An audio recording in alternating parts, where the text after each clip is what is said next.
All right, here we go. Salute to NBA Nation on this Tuesday night.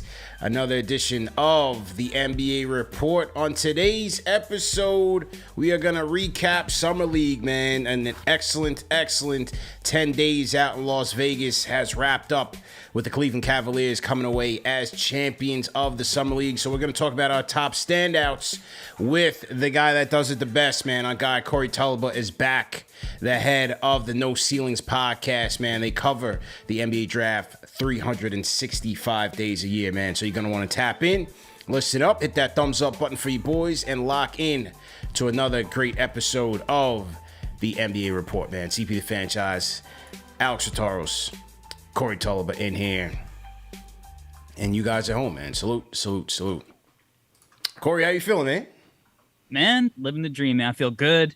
Went to Vegas, maybe spent a little too much time out there, but, had to go hit Napa up after to relax, rewind, come back, and get ready to start grinding on the summer film for the next class, man. So I'm feeling good, and I'm, ready to rock, talk some hoops. There you go, man. What was the... I was a little confused. Go ahead. I just want to say I was a little confused though watching Corey out on his Napa trip because I didn't know I was following No Ceilings Corey or Corey's No reservations, Corey. Here. That's right. No reservations. That's right. Chronicles. That's what we got going on that page right now. No reservations, Corey, man. Absolutely, man. Based on just the work that you guys did this year, incredible work this year in covering all these prospects. Just overall, with it, we'll get into the individual prospects, but what was your overall Summer League experience like in Vegas? Summer League was crazy, man. Like, for anyone that's been there before, you could walk right up to the ticket booth, get a ticket, and then go and sit pretty much wherever you want in the arena. And when we rolled up, luckily, we had tickets beforehand, but when we rolled up, we were like, oh, 3 days, sold out for 3 days. Yeah. So, I mean, I think just having that amount of people at this event, it was a different experience than usual because, it's a lot more intimate typically. And because of the hype with Victor and Scoot and the Thompson twins and just this whole class, Brandon Miller, I mean, there were so many basketball fans there, which is cool to see. It's obviously an amazing event. I do think, on the days Victor wasn't playing, you might have seen the fact that those, ticket buyers bought up all the tickets to try to sell on the secondary market because those days were a little emptier, even though they were sold out. But it was, it's amazing, man. Vegas, there's nothing like it in any other sport. Like, I don't know, maybe WrestleMania or something in a city. Like, there's no other sport you can be at a restaurant or in the casino and you got Kawhi rolling up in his white tee and basketball shorts and Paul George sitting next to you at the bar and Kyle Korver and Taylor Jenkins all in the same place just chopping it up. So it's unlike anything else, man. It's a great experience. Yeah, it's continuing to grow in popularity and stature. This year, the NBA added NBA Con, the convention. Then you had the introduction of the in-season tournament. And as you said, it's highly accessible, man. You walk through anywhere, whether it's the stadium.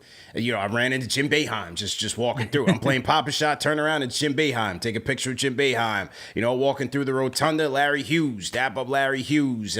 Anybody, literally anybody is anywhere from the NBA world, whether it's in the arena, around the casinos. It's the most accessible time that you will have, just being around the NBA, and then you have the product on the floor. You see a lot of the young prospects, a lot of the young cores of the NBA coming together. A lot of these prospects aren't playing the entire stretch, but for guys like of Wembanyama, obviously the hype train was real that Friday night. I'm not sure if you were there on the Friday. Did you come in that Friday?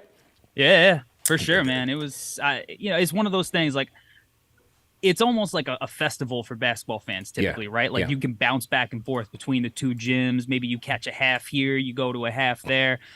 But that Friday night, you could not leave your seat. No. Because if you left your seat, you're sitting in the top. You cooked. You know what I mean? You're so, cooked. Luckily the preceding games leading up to that were also very good. So it was, it was cool to just sit in your seats for a while, but you couldn't get up. Because if you got up, you were gonna lose your seat and not get to experience it. So it was wild. But yeah, I was in the house for sure. I'm telling you, man, the hype was incredible. Now, like the hype leading up to it was almost on Zion levels in that, people were just waiting to get those previous games over with. And it was so funny because each game down to the wire, those teams were playing to as if, in game situations. So I was watching like Denver versus the Bucks, and I believe it was the Bucks that had the lead, and the Bucks coach is calling timeouts with seconds left in the fourth. Denver is intentionally fouling, trying to get them to the free throw line, and you hear in the crowd, this is at like 3 p.m. Pacific time, vociferous boos going on because the crowd is like, yo, get these guys off the court so we can get to the next game, get to Wemby. Then you had Blazers and Rockets, which was another good matchup because you had Scoot, you had Amon Thompson, Jabari, Cam Whitmore, you had Tari Eason, all these guys. And that game came down to the wire where the Rockets almost tied it, and then Jabari Smith wins it with the buzzer beater three. That was the game of the week, I think. Yeah, that was an incredible game, man. So, and then, when the Wemby game started, the first one, once the hype got off, you could tell he was kind of charged up by it. Wasn't really on his game. But then the second game, when he played the Blazers, no Scoot, I think you saw some of the real Wemby. I mean, look, it's only Summer League. First rule Summer League is it's only Summer League, but, the overreactions, he was impressive, man. What'd you see from him in that game against the Blazers? I mean, even just going back to the previous game, when he didn't necessarily play well, you're just going to see how he's going to impact games defensively. Right. Yeah, just by his sheer size and presence and the ability to alter shots. But I mean, it's crazy because like he almost is like a basketball player with training wheels right now, and he's already showing you all of these unbelievable skills for somebody who's 7'5", 7'6", with an 8-foot wingspan and moves around like a guard at times, right? But he still doesn't even know what he's doing, and he's playing now in an NBA system. And it's funny because he played in Vegas or in Henderson early in the year for the matchup against Scoot against the Ignite with Mets 92, and he blew the roof off both games, right? So like it's not like the moment was necessarily too big, but like playing with random summer league guys, in this environment, seeing how he handled it, it was coming off the back of the Britney Spears stuff, so I like that he was able to bounce back in that second game. I mean, I think having to deal with being called the best prospect of all time and all of this hype and all of this pressure, I was happy that he was able to look more like the guy that we all billed him as in that second game. So he didn't have an entire offseason of, oh, this guy's trash, which is what the narrative would have been if, he didn't play well. But you see glimpses into the future. You know what I mean? Like the kid's going to be a star. I mean, the crowd was so into it on that Sunday game, man. Just waiting, because I think the Spurs were down to that game. So every time they got a chance to get back into it, then he goes on the bench with about 9 minutes left, comes back in with about 4 left. The crowd's going wild. Fat Joe standing up every chance he gets. He's going crazy.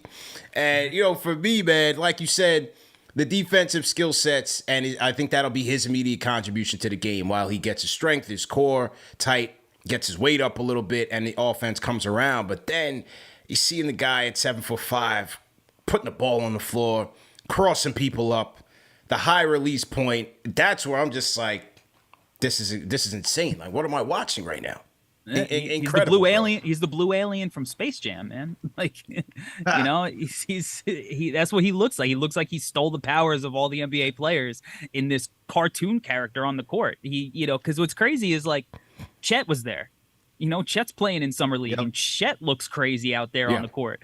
And then you see Wembanyama, and it's just like, you took all the money you got in 2K and just, made a 2K character that's 7'6" with guard skills. Like he's crazy. He seems fictional. I mean, the one, he had a one putback dunk late in this, it was either early in this game or late, I don't remember, with two-handed, and it looks like he didn't even leave the ground. It was insane, man. It was insane. Al, what was your impressions of Wembanyama over that opening weekend, those two games? It's like a blur at this point from thinking about Vegas, but from what I recall, like he was starting off that game pretty slow too, but then he started to catch on as the game wore on. I just remember from that game, everyone was just cheering when he took a three, and they just wanted to see him drill a three. And Yeah, I think like when you watch him play, it's what you guys already said. His height, his talent, like you can kind of get an idea where he can go, where he could get into the future. I mean, if you look at Chet right now, what Chet can do, you're like, okay, if Chet can do that at that type of frame, maybe Wemby can do this. If he adds even more muscle, then he could be an unstoppable force, right? I, I was just impressed from what I got to see from him in summer league, but I was more impressed with like what Scoot did. In all honesty, like Scoot, just like there's just like a charisma that he has. There's a strength to him. The game just looks a little bit more natural with him. He like for a guy to step on the court for Scoot and just see him just like he knows he's that guy. Like there's just an element, right? And just had that command. I was more impressed with him though than over Wemby. Yeah, what'd you think about Scoot in the one game? What'd you think about Scoot on that opening day?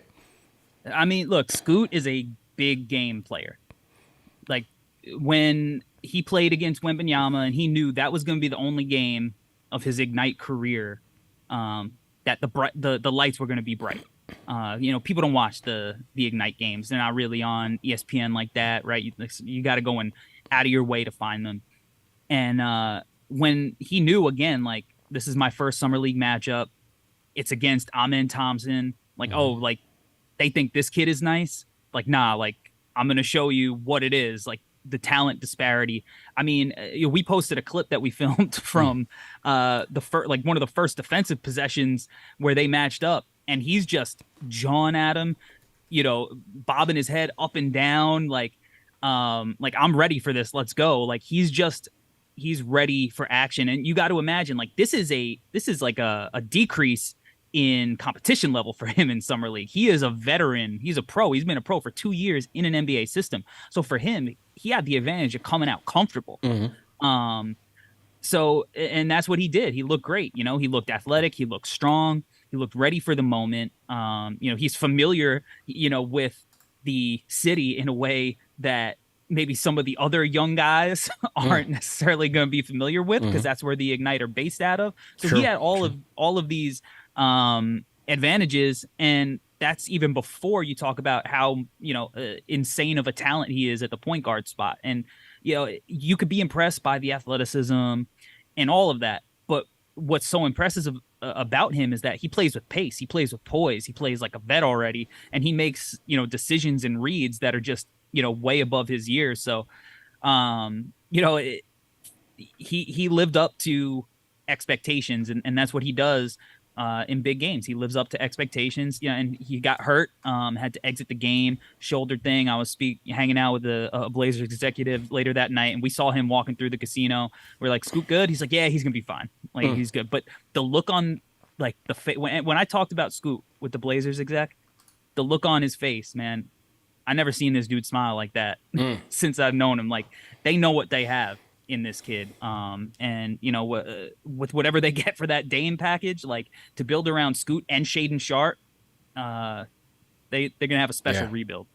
Yeah, he just has that it factor, man. The ball control, the body control, the leadership quality. I mean, that first game, that Friday night, was the first game I saw of him in person, and you could just see he has all of that together, man. And so it's only a matter of time before he's dominating the league. He's going to be a solid player. And you know what? Look, Portland's they're looking over their shoulder at the Dame trade, but can't be mad at the changing of the guard, because they seem to be in good hands with guys like Scoot Henderson. Shaden Sharp looks like he's confident in his going into his second year. So he certainly showed some flashes in summer league. So Blazers look like they're on their way. Another prospect, or talent rather, that I liked in summer league, and this is before we get to the MVP, man. Jabari Smith Jr., man, going into his second year. And he was another guy that we saw on the opener. He played 2 games for the Rockets. What I saw from him, very aggressive, man. Just in attack mode. Again, confidence off the charts. Being a leader. I got to see him backstage both years, last year and this year, just observing him, how he's carrying himself backstage with the other fellow Rockets players. He just seems like he's locked in, man. He's having fun out there, having a great time, but also leading on the court and just being very aggressive and being in attack mode. And they were asking him why he decided to play in summer league, and he said, "Listen, man, I'm 20 years old. My team was 20 something and 62 last year. We were hot garbage, and I need to work on my game. I'm coming here to get reps, get comfortable with my teammates, gain some more chemistry." And I thought that was a great move by him. What'd you see from him in summer league this year? Yeah, he looked like a completely different player in summer league this year compared to last year. Where last year, I think he was overthinking things. When the shots weren't falling, he was just settling. Instead, this year, like you said, aggressive, confident. Because his 3-point shot wasn't even really dropping, right? And it didn't drop through this year, and that's why he was talked about up until 30 minutes before the draft last year as being the number 1 pick, because this was a kid who's 6'10", switch ball on defense that can knock down threes. So what he's learned and what he's adapted to that is like, all right, if that's not dropping, like, let me operate that little mid-post area, maybe a little bit of KG game there, and attack the hoop and get to the line. And he got to the free throw line like 28 times, something like that, something crazy in his 2 games. So he just took control, and he started a little slow in that first game too. And it was like, oh man, like Rockets fans are gonna be on his head if he doesn't turn it around. And from there, once he got it going, he didn't slow down. And it's his mentality, man. Like, this is a mature kid. And that's the reason why you're gonna have faith in this Rockets turnaround, because of guys like that, along with the coaching hire and the talent that they have alongside him. Like, you need that kind of leadership, that kind of maturity, and a kid who fits the modern NBA game, man. I mean, he's too good for summer league. People make those lists after the summer league, too good for summer league list. He proved pretty quick that in that second year leap, he's ready to take it. And it's usually a pretty good sign when guys dominate like this heading into their second year, that they're at least going to take a leap in their development. So I saw everything I needed to see from him. Like, kid looked like he's ready for the season to start, man. You think he's starter level ready? I mean, yeah. I mean, on that Rockets team, he's offering something from that front court spot that they don't have, just defensively, due to his size. I mean, again, he could switch out on the guards. I don't think he's like some elite shot blocker, but I think he's going to be able to run some small ball 5 for sure. And just when you got a guy like Şengün, who you're going to start, who operates so close to the paint, the fact that he can stretch it out to the floor, I think is going to be important. I mean, look, there's going to be a minutes crunch somewhere, because they got a guy who we haven't talked about, the MVP of the summer league, who may not even get minutes this year. You know what I mean? Like, they got Amen Thompson, who he could kind of play the forward positions. Dylan Brooks with the signing, they didn't pay him that much money to just be a veteran leader. They want him on the court. But I think Jabari Smith offers enough that, and some different things that they don't have, that he's going to cement himself as that guy. Yeah, I guess my question is more so like, I know he's going to be the starter, but do you think he's like ready to like take what he did in summer league to actually translate it into the NBA this upcoming season and be that type of guy? Yeah, I mean, look, sometimes some of these guys, they'll put up gaudy numbers in summer league, and it's just stuff isn't going to be able to translate to NBA basketball. There's a lot of guys who can go and get numbers, and he got numbers, but he did it in a way that, like, that's how he's going to play in the NBA, right? He wasn't just like jacking threes, taking dudes off the bounce, shooting tough shots. Like, he was doing all the things that he already does. So he was working on like game-like situations, and that's the type of stuff that I think usually translates from summer league to NBA play. Do I think he's going to go out and average 30 next year? Or, I don't think so. I don't think there's enough shots to go around. I don't think he's probably not going to be a 20-point per game scorer. But do I think he's ready to go out and be a solid NBA starter? Yeah, I do. And he was the number 3 pick for a reason. You know what I mean? So he knows what kind of season he had. Like, CP said, he going back to that interview, he's trying to get better. There are guys out here who are resting in summer league. They're doing the rest thing. Like, yo, do you love to hoop? Do you want to get better or not? Like, from the end of the season until the beginning of the season, that's a long off season. And this is really the first, some of the only run for young players to get in a competitive setting with referees, getting to learn with your new teammates and the coaching staff. Like, so he took the opportunity, and I think he's going to use it as a springboard to have a really solid season. Yeah, it almost seems like, Summer League seems like a lot of prospects go in there working on certain aspects of their game. And for him, his rookie campaign really was very, very low in terms of rim attacks, very low in terms of drawing contact, shooting fouls, draw rate very low. But it seems like Summer League, he was trying to do that, trying to finish through contact and really just be aggressive attacking that rim. And so it's going to be interesting to see how they do it. I like the fact that they brought in Van Fleet. Not because he's going to make them a competitor by any stretch, but at some point, you got to try to supplement your youngsters with some guys that know what they're doing. And they needed an adult in that room to try to get these guys in order. You have way too much invested in a Jabari Smith, in a Jalen Green. I love Tari Eason's game. Wish the Knicks would have looked at him last year in the draft. You have so many youngsters. We'll talk about Cam Whitmore next. You need an adult in the room. And so I'm going to be curious to see how he plays off of Van Fleet. Do they have some sort of pick and pop potential? Does Van Fleet help him elevate his game? He's not Chris Paul by any stretch, but he should be able to help get a guy like a Jabari Smith going, get him in his spots, get him the ball where he needs it to be so that he can be a little bit more effective. 100%. And the thing about Van Fleet and Jabari Smith is like you said, he's going to help him get to his spots. For 2 years, almost the running joke with Jabari is like he hasn't had any guards that have been able to help him go and get off in a game because, it's more like shot chuckers versus, pure point guard types that are trying to run offense and get guys going. It's all guys who are looking for their own shot. And Van Vliet is going to be, he's going to Houston. He probably sees an opportunity to go and, increase his points per game a little bit. He's also a guy who is a champion, came from a team that's always in the mix, and is going to be able to show that not only is a veteran leader off the court, but show these guys how to play on the court and put them in positions to succeed. And there's no doubt that that's going to be helpful for the development of not only Jabari, but of a Jalen Green, of Tari Eason, of Cam Whitmore, of Şengün. All of these guys, they need that.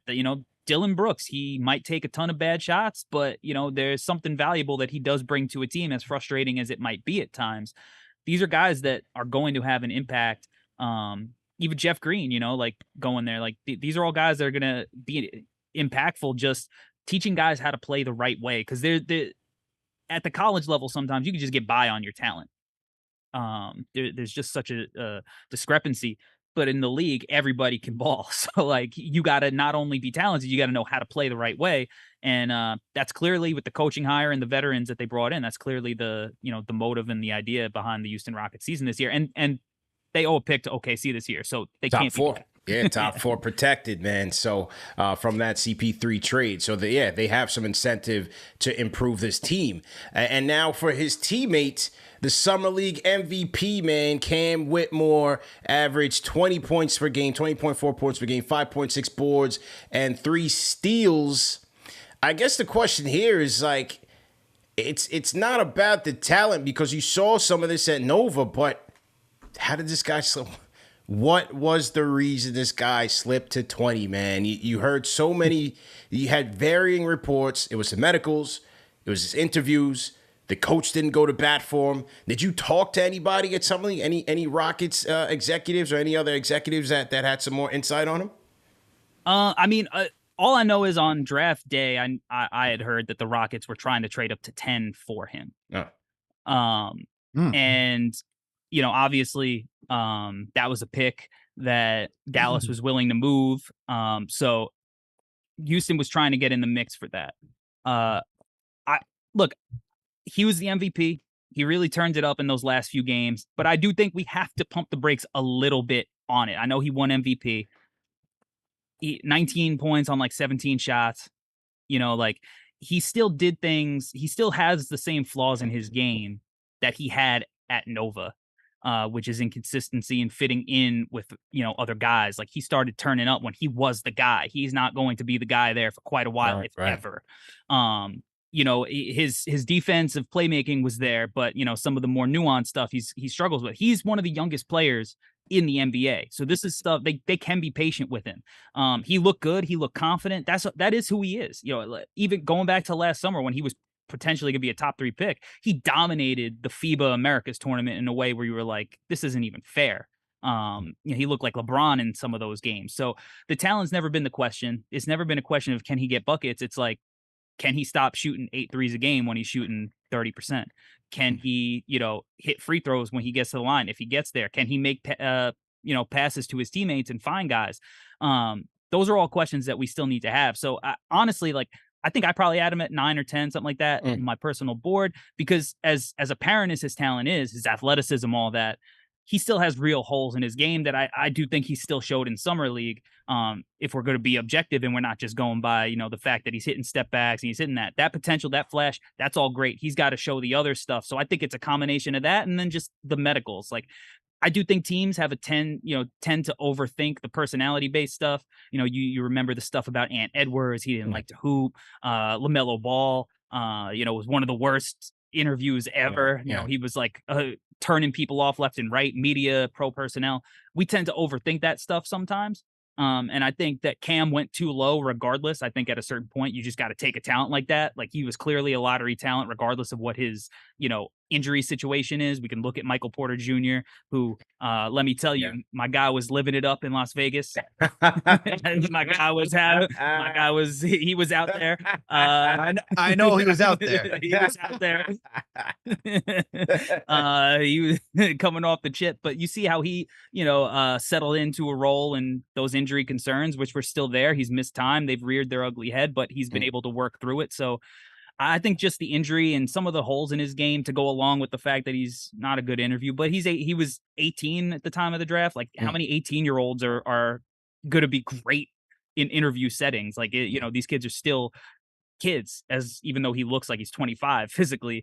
So I think it was just a combination of all of that. But I do think that we need to chill a little bit. Look, maybe he blows the doors off, the league, makes him the Rockets put him in the rotation right away. But again, there's a lot of competition at his spots with Tari, with Dylan Brooks, even with Jabari. So I think that, Rockets fans should be excited, but be patient, because you definitely got a value pick. But MVP of Summer League is, it's MVP of Summer League. You're in good company if you get it, but it's not a direct correlation to like going to be a superstar right away by any stretch. But I think that's the part, Corey, that you said right there. It's like you're in good company, because like if you go down the list, right, you talk about Cam Whitmore this year. Last year was Keegan Murray. The year before that, you had 2 winners. You had Davion Mitchell, Cameron Thomas. You had before that Brandon Clark. You have Josh Hart, Lonzo Ball, Tyus Jones, Kyle Anderson. Glenn Rice Jr. But you have Jonas Valanciunas. You still got Damian Lillard, who tied with Josh Selby that year, and John Wall, Blake Griffin. And just going through these names, like, at least what you could say from Cam Whitmore is that he will be a serviceable player based on like some of the ones that you could be in there. So I know he has like a lot of holes that you mentioned, but maybe he does get that MPJ role. And maybe with Ime Udoka, who seems like he has a great command after what he did in Boston, maybe that's the guy that can get through to him and be like, look, I need you to do X, Y, and Z in order for you to be this successful. So and he's the perfect coach. He's the perfect coach, because he's a hard-nosed coach. And one of the biggest comps that Cam had coming out was Jaylen Brown. So having a coach like that, and stylistically, you could see the comparisons in how they play. And if you looked at a young Jaylen, like, go down, see what his rookie year was like. Didn't really play too much. And he was playing for Brad back then, but they were patient with that kid. And all of a sudden now, he's going to sign probably that crazy max deal.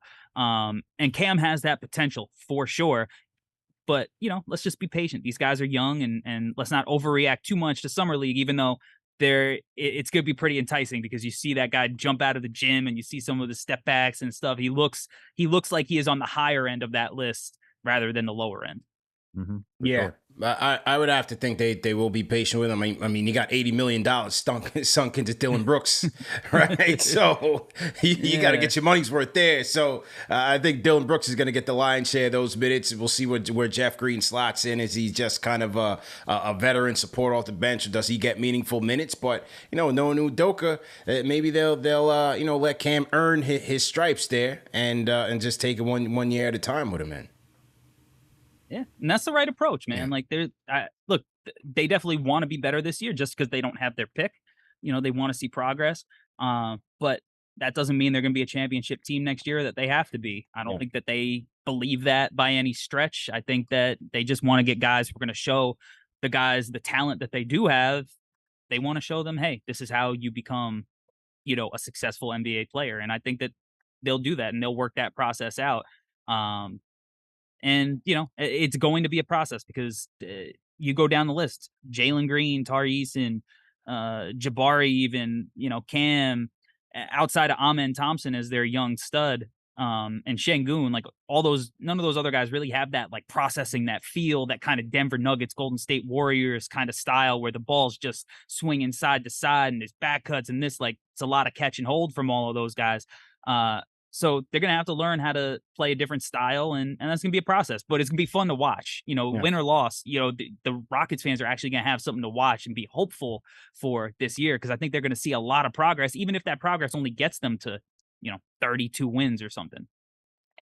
True indeed, man. Once again, this is the NBA Report. We are recapping the NBA Summer League 2023 and talking about some of the key standouts, man. CP the Franchise here, Alex Rotaros, Corey Tulva of the No Ceilings Podcast. Hit that like button, hit that thumbs up button for you boys, and salute to everybody in the chat. How about the return of Chet Holmgren, man? Chet is back after trying to take on LeBron in the crossover Summer League and losing that matchup with a Liz Frank injury, man, derailing his rookie campaign.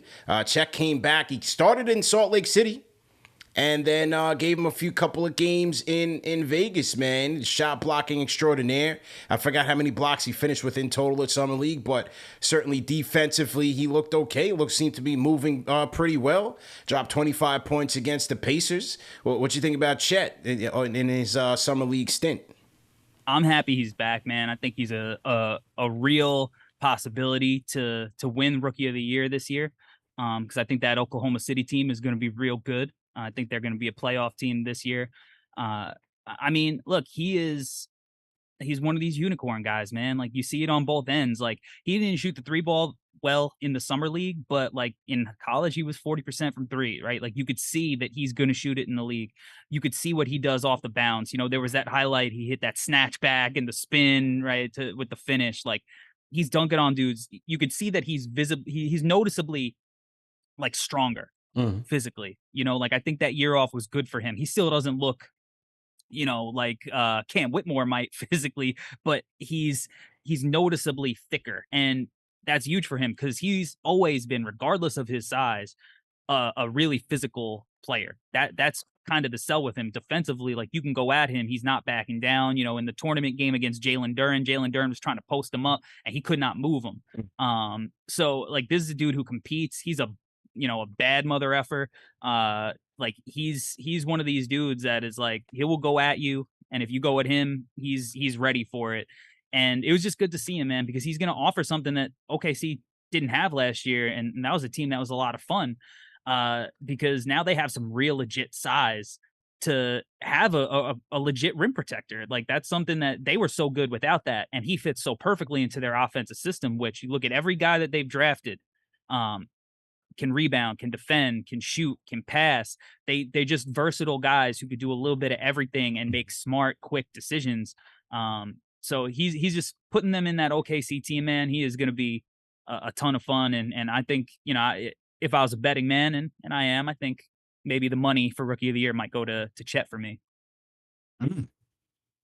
Where do you see him, like, so like for that team, do you see them taking another step forward? Because this was a play-in team we're talking about last season. Do you think that his talent, based on what you've seen in the summer league, they'll push him even further in another direction, in a good direction, I should say? 100%. Like, I would have taken him one still. I'd still have taken one even after seeing the rookie year that Paolo Banchero had. Because I just think he does too many things well, and he does too many important NBA things well. And the fact that he does have SGA, who is a legitimate 30-point scorer in this league, the fact that he does have all of these other veteran guys now, that have been in the league and know how to win a little bit and have seen a little bit of success, have tasted it. You're adding a guy who was the second overall pick, who is not your normal rookie, right? Like, you look at guys like Blake Griffin and Ben Simmons, who sat out that year, getting to watch, getting to learn how to be a pro. And then they come in and there's less of a learning curve for those guys who sat out that year. When they come in, they're a little bit more ready to go. So I think that they are going to take a step. Like I think they're just going to be legit good. Like I think they're going to be a legit playoff team. No playing scenario if everything goes right health wise for that team. Because they just have so many pieces with a great coach and a great style of play and a legit superstar who I don't even think is done getting better necessarily. Like I don't think SGA even peaked. So he goes up a level. The rest of those guys have another year of development, and you add a defensive presence like Chet, who to me is the best defensive prospect that we've had come into the league, and I don't even know how long. Wow. Yeah, I think that they're ready to take another step. That's gonna be a fun team, considering also not only with SGA and Chet, you think about Josh Giddey, you got Lou Dort, who's a solid defender. You got the was it you got the Williams, Jalen. Yeah, J Dub and J Will. Yeah, J Dub. You got both Jalen's out there. That's gonna be a good team. That's gonna be a good young team to watch. And I think, even though his offense has not really you haven't because he obviously hasn't had his full rookie year, like you haven't seen his full offense at the NBA level. I think defensively is where he can really make his presence felt for them. Even though they finished middle of the pack last year in the league, which is good for their standards. They were 22nd in blocks, I think like 23rd in block percentage, 17th in the league in opponents' points in the paint. If he can translate what he's doing here in Summer League early and bring that to what they need him for, blocking shots, altering shots at the rim, you're going to get more than enough offense from SGA. You got Giddey, who can get you a triple-double. You still got Trey Mann coming off the bench. You got Jalen Williams, who the big man Jalen Williams shot 40% from three. You got the wing Jalen Williams, who the Knicks should have picked up, who's looks like he got brolic this offseason, and he looks like he's ready to take a step in his second year. This team is going to be a problem, man. They got a lot of potential, and for Chet, you could wait for his offense to come around as long as defensively he's that anchor that they need him to be. They got some good talent there, man. They got some real good talent there. Be a legit fifth option on that team. Yeah, and the interesting thing about them is that, we talked about the Rockets really needing to fortify their youngsters with vets. You could consider SGA a vet at this point. I mean, he's been in the league a minute now, but they really haven't. What I'm saying is they don't have like a Dylan Brooks or any of those vets that are kind of blocking these youngsters from playing. Giddey, he's in there. He's locked in there. Jalen Williams, locked in there. He's a starter. Big man Jalen Williams, he's going to be getting his minutes. Like, you don't really have any vets blocking these guys in OKC, and they almost made the playoffs last year. So give credit to Presti and those guys, man, because I remember last year at Summer League when I was talking to, I forgot who I was talking to, one of former NBA player with NBA Radio, and we were talking about OKC, and he was like, yeah, they got talent. We were watching Chet. In the Summer League debut, and he was just like, yeah, they got some youngsters, but when is Presti going to have them in position to win? And you look at where they finished last year, they almost got there, man. So they're on their way. They are on their way, man. We didn't even mention top 10 pick Cason Wallace from this year. Right. They got a stout defender there. Ousmane Dieng, who was one of the best players, in my opinion, out in Summer League this year, who I think he's a legit 6'10", 6'11", dribble pass shoot guy. Like, this team just loaded with talent and length and Versatile. feel and IQ and versatility everywhere on the floor. And then they do have all of those picks. They got all of this talent that maybe won't even play that much. So when you talk about a superstar trade, become available, when the right guy comes available, they're a team that they're just waiting to strike. And they're going to have probably assets left over after that, to be honest. You know what I mean? To even maybe make a follow-up move on top of it. But their core guys that they have, SGA, J-Dub, and Chet, I mean, that's a tough core when it comes to young guys, because one of them's already a superstar. No question, man. Next guy I want to tap in on, OKC's looking good with some youngsters. Utah Jazz had a good draft as well, man. Now, 2 out of their 3 picks did not play in this Summer League, but the one that did, Keontae George, man. This kid looks like a bucket getter. 3-level scorer. I watched the game live against Minnesota, and I'm just sitting here and look like, as a scoring Knicks fan who is still pissed off at the Mavericks for intentionally tanking our pick. This kid got picked 16th. 16th. and he's lighting it up, man. What was your impressions of Keontae George in summer league? I think a lot of people were surprised by his play. I was not one of them. I came on this show a couple weeks ago and I said I think Utah won the draft. They had 3 guys that were in my top 8. Keontae was ranked highest of the group. This is a kid I never wavered on when the shot percentages didn't necessarily line up with what the eye test was showing me in college because, I seen what this dude was capable of in high school. I seen what he was capable of in college.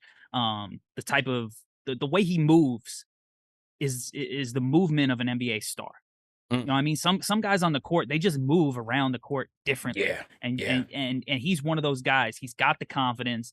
You got to love that, like, on his his phone wallpaper background, it's one of these YouTube scouting reports listing all his weaknesses, and it's just zoomed into the weaknesses. And that's what his phone background is. Like, this kid, obviously he got in way better shape from the season. He lost like 15 pounds. He looks bouncier, but he had an ankle injury during the season that kind of hampered him. And the kid's just, his skill set is just super advanced. And I think what a lot of people were surprised by was the passing more than the scoring, because everybody knows that he is a bucket. It's just about the shots going in. But he was playing point guard out there and he looked poised. He looked in control. But again, this was all there on the tape. Like, he was making these plays, especially earlier on in the year, but he was in that Baylor backcourt sharing guard duties, playing in a 3-guard lineup as the biggest guard in that lineup, with LJ Cryer and Alan Flanagan, who were 2 really good college players, Adam Flagler, that were really good college players, really good college guards, but he's playing the small forward pretty much on that team and not getting to have the ball in his hands like he was here. So, like you mentioned, they didn't even have their 2 other guys playing who I think are going to, have crazy potential themselves to be really good NBA players. Taylor Hendricks, I think some of the moves that they made, he might not play too much this year with the main team, but I think Keontae, they don't have guards that offer the kind of thing that he offers. So I think he's going to come in and, right now, if you're a Jazz fan, you go, man, we traded Donovan Mitchell and we got all those picks, all these assets, and we just replaced him with Keontae George, and we traded Rudy Gobert and we got all those picks and all those assets, and we replaced him with Walker Kessler. And that's not even to go to, the guy they picked ahead of Keontae and the next guy they got and all the assets. Like, that team loaded. Another team that's ready to make a move. And, I think Keontae is going to be up and down this year as a rookie, long season. But you saw what his potential is. And again, you don't want to overreact to Summer League. Yeah.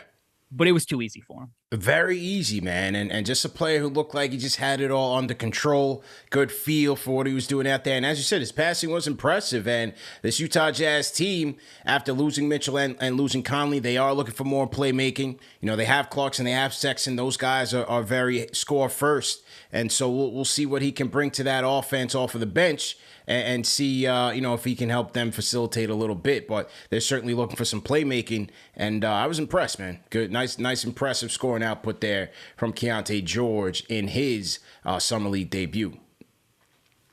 No question about it, man. No question. Salute to everybody in the chat. Once again, hit that thumbs up button for you boys. NBA Report here, live and direct. We are recapping the NBA Summer League of 2023, talking about our standout players, man. CV the Franchise, Alex Rotaros, Corey Tulba of the No Ceilings podcast. Let's get those likes up. Hit that thumbs up button for you boys.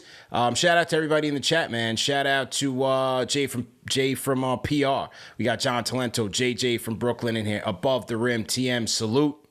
Michael Powell in here, man. So we got our regulars. Salute to everybody in the chat tapping in. Okay, who else we want to get to here?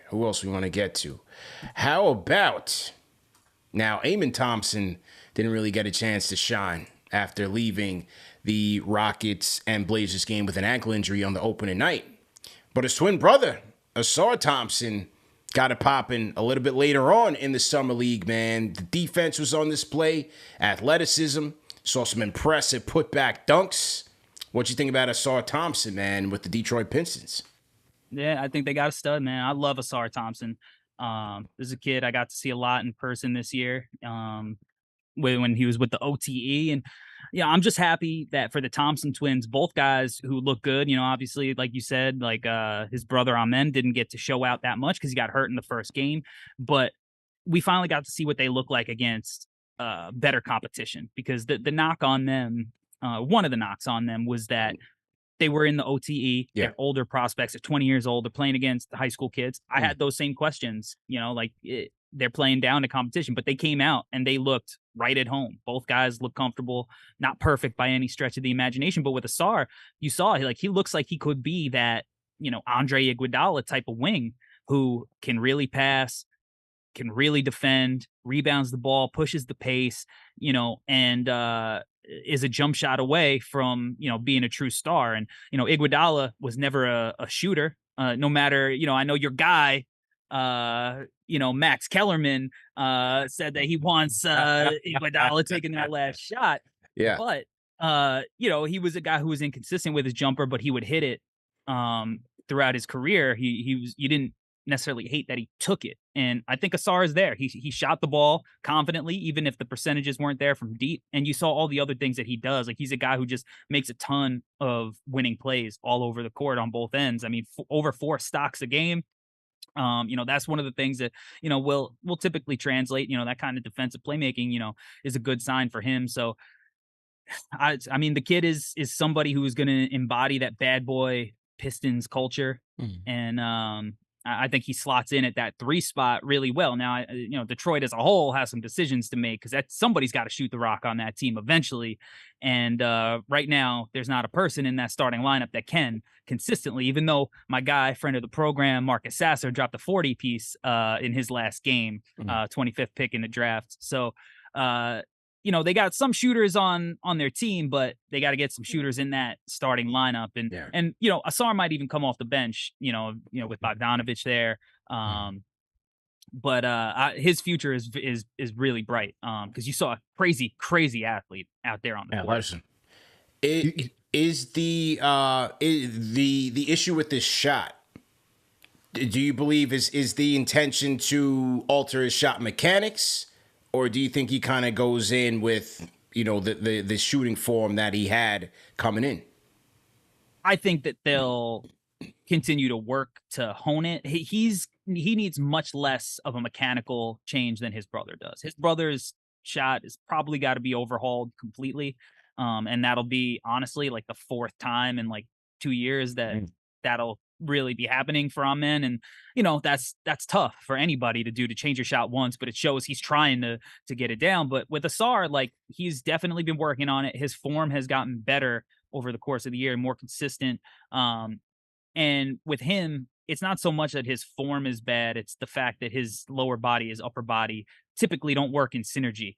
And it's just not a smooth looking shots. It almost feels like, it's step 1, step 2, step 3 sometimes, rather than like, whether he's just shooting it like you would at the end of a shot clock when you're not thinking. It almost feels like he's thinking it through too much sometimes. So I think it's just gonna be reps and just continuing to work at getting it off at game speed. Because one of the things that, if every time you go up a level, no matter if it's JV to varsity, high school to college to the NBA, that speed of the game increases exponentially. So the summer league defenders, if you think they're closing out to you, it's gonna be a little bit harder when it's Paul George and Kawhi Leonard closing out, rather than somebody who's probably gonna play in the G League for the most of the season. So I think he's just got to get the speed going, and that's just reps and not thinking so much and not making it be so mechanical.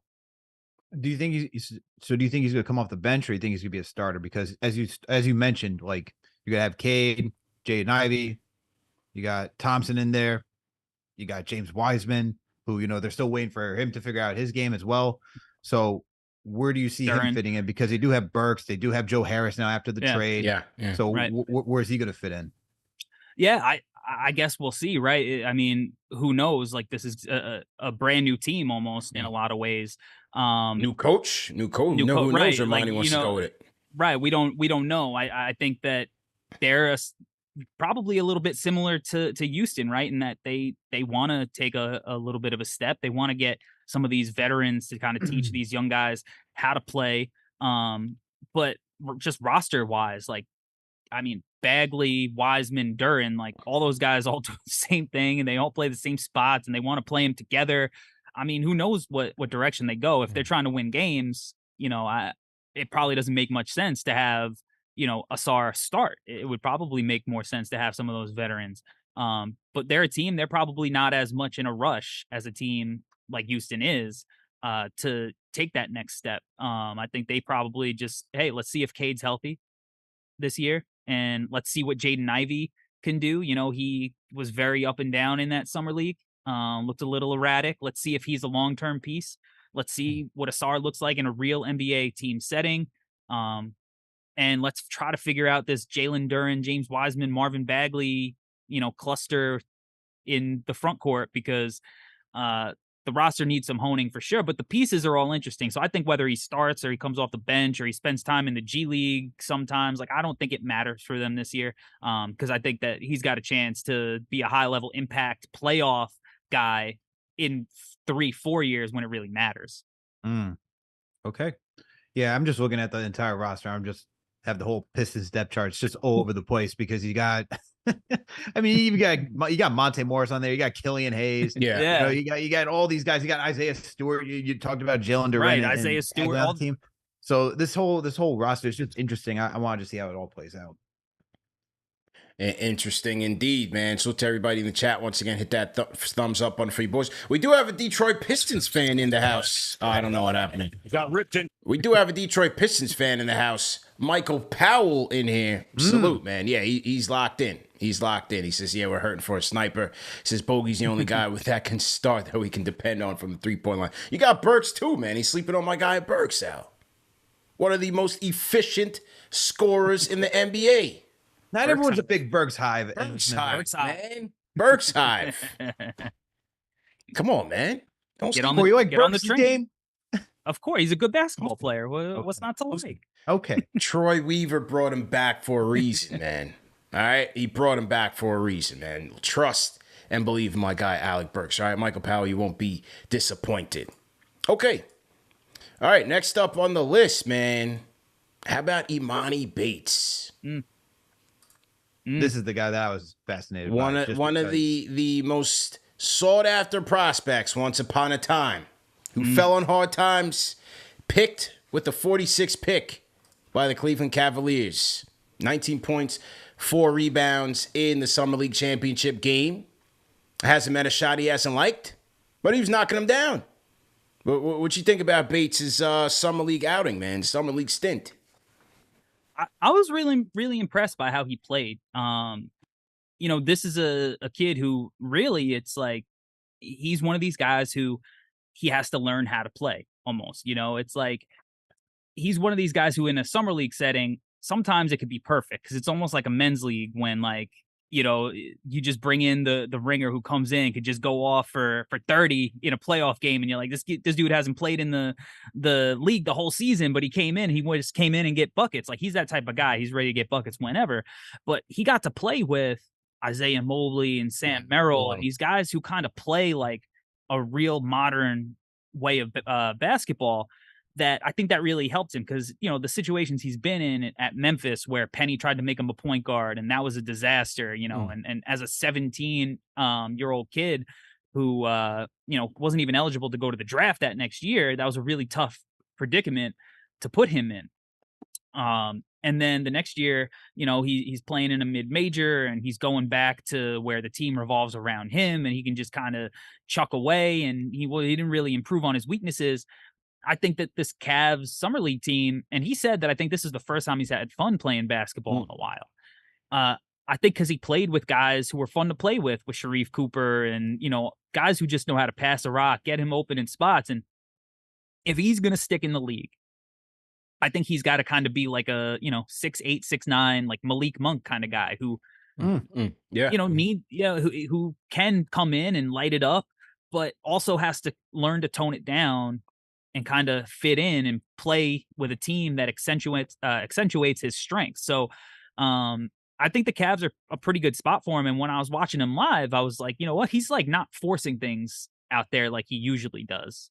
He's always going to take, a shot or two that maybe you go, maybe move off that one, let somebody else get the rock there. Right. But I thought he played within himself. I thought he was poised.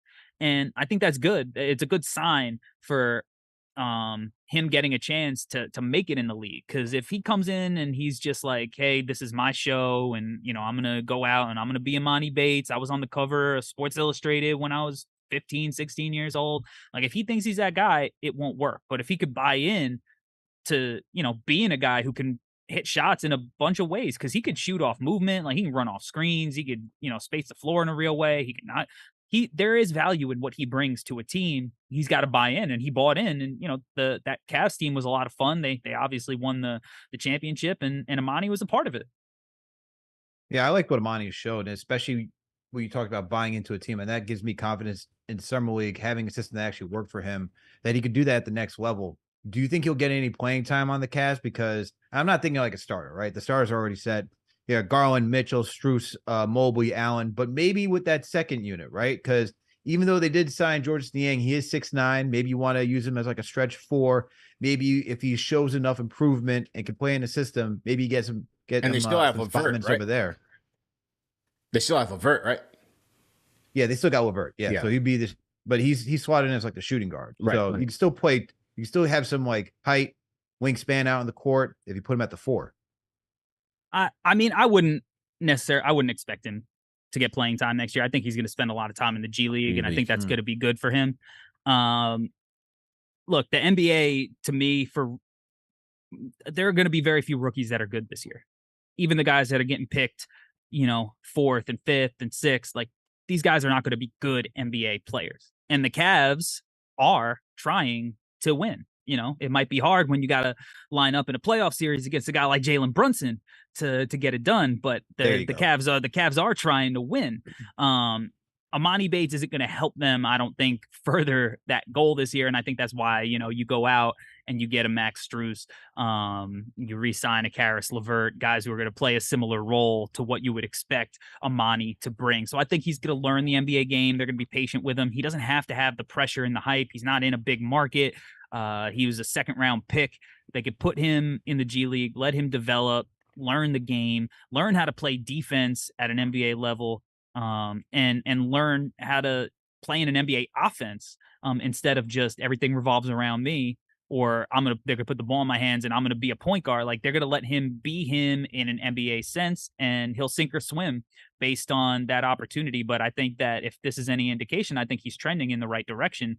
Because like, it's real easy when you're that kind of guy to have the mentality. Like, I thought Gigi Jackson, every time he touched the ball, I watched a game for the Grizzlies this year, similar situation, young guy, reclassed, kind of a chucker in college. I counted, he made not assists. He had made 1 pass in the game I was watching. Like, every time he got the ball, that thing is going up. Like, like I was like, like, that's the type of stuff where you're like, this ain't gonna work. Like, you take a chance on a player, like, until he has that mindset flip, it's not gonna work. I thought Imani showed a lot of like the positive trends, and now we'll see if that can continue, and the grind of a long season, and all that. But I thought he had a good summer league showing for sure. Interesting indeed, man. Any other prospects that stood out to you out there in Vegas? I thought the Lakers prospects were really good. Yeah. I mean, Max Christie he looked like a superstar out there. I mean, he was, I really liked Max Christie at Michigan State. He was one of those guys where you just watched him and you're like, oh, he looks like he's got it. And then he had an inconsistent season, and, it's hard to play for Izzo sometimes as a young guy. Goes to the Lakers, doesn't get much run. I think he looks like he's potentially going to be a guy that they could put on the court next year. 6'8", could shoot it. His attack game was really improved. I thought Colin Castleton, another friend of the program, I thought he was tremendous out in Vegas as a hub. I think he's on a 2-way contract. I think he's going to earn a full-time contract with the Lakers. I mean, he averaged 4.5 assists a game to 1.5 turnovers as a center. 10.5 rebounds a game, shot 50% from the floor, 80% from the line. Just a big dude, 7'4" wingspan, knows how to play. Older, so he's ready to go. Demoy Hodge looked really good. Another older guy out of Missouri, who's a shooter, just plays the right way. And then, Jalen Hood-Schifino, inconsistent, but when it was good, he looked like he had all the makings of a star NBA guard. So they had a lot of young talent that I was really impressed with. And then even Max Lewis, who was a guy who was a second round pick for them, who was flirting with lottery, territory earlier in the draft cycle. He was up and down too, but you could see like he had some flashes where you can get really excited. So I just think, the Lakers did a really good job, and they've been for years been really good at finding talent on the fringes and in the draft. So I would look out for some of those guys. They were impressive. Michael Powell in the chat asking about Anthony Black with Orlando, man. Black showing the court vision off out there. Was very impressive with the passing. What'd you think about Anthony Black in Vegas? And I loved Anthony Black in the draft cycle. I heard nothing but good things. I talked to a lot of the players that he played against this year. That was one of the things I tried to bring. It's the player's perspective and the player's scout. And anytime we talked about Anthony Black, everybody was like, yo, that kid can go, man. Like, he is tough. So, like, he just plays the right way. He's a guy that if you got an opportunity, he was at LA Fitness or something, you'd be like, oh, I want to play on that dude's team. Yeah, He's going to find me all over the floor. He's just got that gene that guys like, Tyrese Halliburton have, right? Like, just going to find you exactly in the right spot. He's big. He's athletic. He pushes the pace. Again, he's a jump shot away. We knew that going in. But I think he's just a guy that you're going to find on a lot of winning teams. And between the offensive defensive versatility, it's probably going to be sooner rather than later for that young Magic core that I think they might be ready to take another step this year as well. How do you feel about Anthony Black developing a jumper? I would buy into it. I think that functionally there's nothing where you go, oh man, he's never going to shoot it. Like he's kind of similar to Asar, where it's just like, just shoot it. Stop thinking about it. Like, stop going through the motions. Just let it fly sometimes. And sometimes he has a tendency to overthink it. But when he just shoots it, like, it looks good. He's willing to shoot it. And I think it's going to take time. I think he's kind of in that, like, Josh Giddey mold, where you're like, Josh Giddey's not a shooter, but, like, he will shoot it. And he needs to just shoot it to be a threat out there to open up other parts of his game. And I think it's going to be similar with Anthony Black, because if you go under a screen, he's going to shoot it. And that's all. If he hits one, then you're like, all right, maybe we go over this time, and that'll open everything else up. So, and even so, he's going to pressure the rim because he's just so crafty and athletic. He's going to get to the rim anyway. He's one of those type of guys. So I would not bet on him winning a 3-point contest or getting to 40%, but I don't think it's going to hamper him as a player in his career. What I will say is, similar to some of these other teams, Orlando's got to find some guys that could shoot that ball pretty soon, because between Fultz and Suggs and Paulo and Franz, and it's like somebody's got to shoot that thing. And now, they also drafted Jet Howard in the lottery, and he could shoot that thing.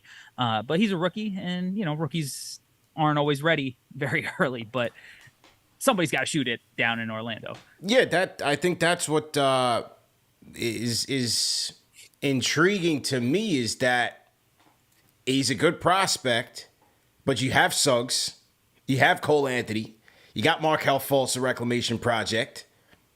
what is going to give in his guard rotation? None of which are outstanding shooters. Yeah. Interesting pickup. Pickup and how it all fits. It's weird because he wasn't we mocked him to Orlando in our final mock, because that's what we were hearing was going to happen. But he was not being mocked to Orlando like in any scenario up until like the week leading up to the draft, because you just look at it on the surface and you go, he doesn't really fit. But I think when you are 6'7", 6'8", and you have that kind of feel, that kind of defensive versatility, yeah. You go, all right, he might not have to be a point guard. Like, maybe we could slot him in and he could play some 3. Maybe he could play some 4 when he gets stronger. And now you're running lineups where maybe Paulo's the small ball 5, and you got Paulo, Franz, Anthony Black in the front court. You get some shooters in the backcourt, and you kind of just figure it out. And you go, these guys are smart. They all high IQs out on the court. They'll figure it out. So, and they're in no rush to win games either. So it's like, they could experiment with this kind of stuff. But I would bet on, kind of him sticking over the Cole Anthonys and the Jalen Suggs, in the long term. And, you experiment it, see if those guys improve. And if not, maybe you move them for pieces that fit a little bit better. And I think that's the big part that what you said, Corey. It's like they're not in any rush. And for a team that's building, like, why not just try to acquire as much talent that you see as possible, and then figure it out as you go along the way. Like you got Franz down there, you got Paolo down there, you got Anthony Black. If anyone else hits from those guys that we mentioned, then you're starting to cook over there. But to your point, why not just do as much talent acquisition as you can through the draft? Since Orlando, even though it's in Florida, it's not necessarily the destination for a lot of guys when they think about going down to Florida as a player. So I like what they're doing. But I got a player I got to ask you about. Gigi Jackson, since you already brought him up with the lack of passing. What did you make of him playing for Memphis? I mean, look, Gigi, he's just one of these guys, like, he's not going to be for me. You know what I mean? Like, he could be for somebody else. And that's fine. And I get it. I understand. You know, like, I don't really like salad, but my wife loves salad. You know what I mean? Like, salad's not for me. Right. You know? So we know, Corey, from your travels. We get it. I just think he's really talented. He's going to be one of these guys where you're like, you're always just left wanting more. You know what I mean? Like, he just has so much to learn, and he's young enough that there is a chance that maybe he could. But there's a reason somebody who's that young with that frame, that kind of shot making potential slides to where he slid to. And you know, there's a lot of the maturity issues that came up, you know, in the interview process and the conditioning, and then he had the Instagram live situation during the season where he said he's the one who should be taking the shots, and you could chalk that up to just being a kid, but guess what? You're in the NBA now. You don't get to be a kid anymore. You got to grow up quick. So he's one of these guys that if he doesn't grow up quick, he might not make it. And you know, I think in the second round, that's a fine, you know, kind of dart to throw at the board. But I think Memphis, when they have kind of taken those shots on these guys, that's where they've missed. You know, they could have taken Trey Murphy and they traded up for Zaire Williams. You know, that's a team that would probably be a little bit closer to a championship level team if they took a Trey Murphy who was a similar type of archetype. So it hurts less in the second round with Gigi, but he's going to be spending a lot of time in with the hustle down in Memphis in the G League team, and you know, we'll see how he reacts to that. It could humble him and make him want to work harder.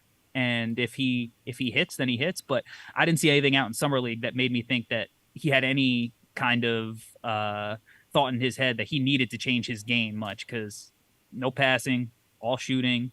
Like, he looked like the Gigi Jackson at South Carolina. It's just he's not the best player on his team anymore.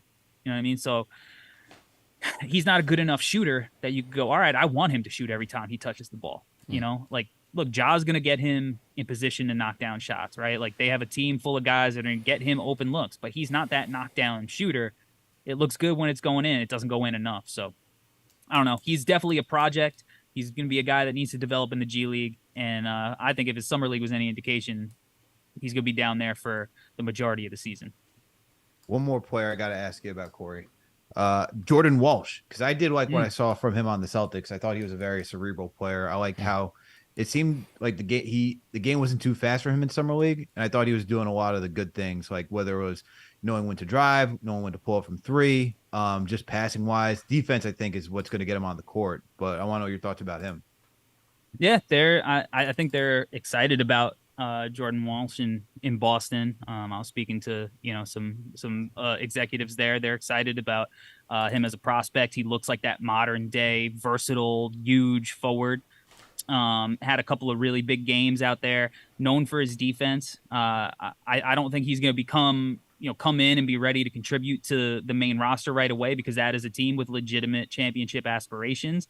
But he looked really comfortable. And I think, you know, one of the reasons that he fell a little bit in the draft, because this is a kid that was probably a top 20 prospect coming into the year, was that team that he was on, just they didn't have any spacing. They didn't have any shooting. And this is a guy who he catches on the perimeter. He really is trying to get to the basket, right? And he's a good passer. He showed that in the summer league. But if you pass it out to a bunch of guys who can't shoot, those shots aren't going to go in, and your passes don't get brought up nearly as much. So I think that, you know, this playing with pros, playing with guys who can knock down shots, that passing pops a little bit more. You start looking at NBA spacing, because now you got guys who can knock down shots. Those attacks look a little bit more cerebral, a little more poised. You look a little, you know, little bit more athletic. You look a little bit less like you're running into traffic because they're just packing the paint, waiting for drives.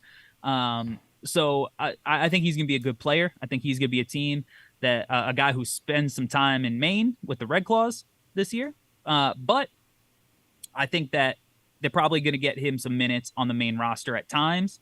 It's going to be great experience. And I think in a couple of years, you can look at a guy because he's already pretty strong physically, for a teenager. So I think in a couple of years with NBA weight training, like you're looking at a guy who can really make an impact. And who knows, like I think because he's a defender, because, he's got some feel to him, maybe he does earn some minutes. And maybe he plays like a Herb Jones role under, the absolute right scenario. So you can never have enough wings that can defend. True indeed, man. Terrence P in the chat says, how about Jaime Jaquez on Miami? Well, we don't know if he's going to be Miami, or is he going to be Portland, or is he going to be Philly? What do you think, though, man? I love Jaime, man. I love him. This has been my guy. I did a podcast episode about him last draft. I would have drafted him top 20 last draft. He was a little older, so, people were up in the air about him as a prospect, but he went in, absolutely killed workouts, cemented himself, perfect heat culture guy, and he just did what he does. And that's play basketball the right way, man. Like he's I think he's gonna be really good if he stays in Miami learning from Jimmy. Yeah. And I saw him at the Garden, and he just destroyed Kentucky, like whatever he wanted. So I mean, I think he's gonna be really good. I think he's got like a higher ceiling than people want to give him because he's a little older. But as you said, he's in the right system. He's in the right culture where, even if he doesn't hit it, he can fill in and give them what they need. They just lost Strus. They lost Gabe Vincent. So they need a guy that can plug and play and be ready. So sometimes teams like a Miami, teams like a Denver, you want to go for those older prospects that'll be ready to go and ready to contribute, come from a big program, mature. And ready to go. Just like even Denver, they lose Bruce Brown. They had to figure they were going to lose him before the finals were even over. They're making maneuvers, getting draft picks. Now they had three picks they picked up, and some of these guys look like they could be cracking the rotation. So just like a Christian Brown. So you just never know, man. You just never know. Yeah, and Hunter Tyson for Denver, he shot the cover off the ball in Vegas, man. There you go.